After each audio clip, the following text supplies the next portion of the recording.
between the society and the ideas presented in Brave New World and the society and the ideas presented in Anthem. In both cases, we have a totalitarian society that is set in the far distant future. In both cases, this is a collectivist society. One of the core ideas that the people of Brave New World are programmed or conditioned to accept is the idea that everybody belongs to everybody else. And it's considered a social faux pas to have any sort of strong friendships or strong romantic relationships. You know, you shouldn't be singling anyone out for special consideration or special value because everyone belongs to everyone else. Now, compare this to the great transgression of preference that we find in Anthem. Here, it's not just a social faux pas, it's considered a major sin to prefer one person or one form of work or one romantic relationship above all others. And the reason that's given in Anthem is not too different from the reason that's given in Brave New World. It's a transgression, the great transgression of preference, to love any among men better than the others, since we must love all men, and all men are our friends. Now, another expression of the collectivism embodied in Brave New World is the fact that it's also considered a social faux pas to want to spend too much time alone. Now again, this is something that we see in Anthem. And again, in Anthem, it's more than just a faux pas, it's considered a crime, right? It's the root of all evil to want to spend time alone.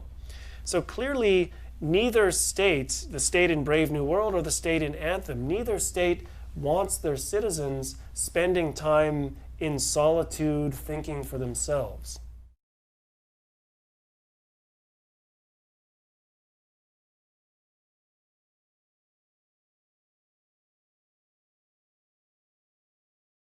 So there are certain similarities between Brave New World and Anthem. But I think the differences between the two novels are much more pronounced and much more significant. For instance, although both works criticize collectivism in a certain way, in Anthem, collectivism is portrayed to be a much more evil and a much more destructive philosophy than it seems to be portrayed in Brave New World. There is a certain parallel between the spiritual emptiness experienced by the people in Brave New World and the kind of life that's portrayed in the society in Anthem.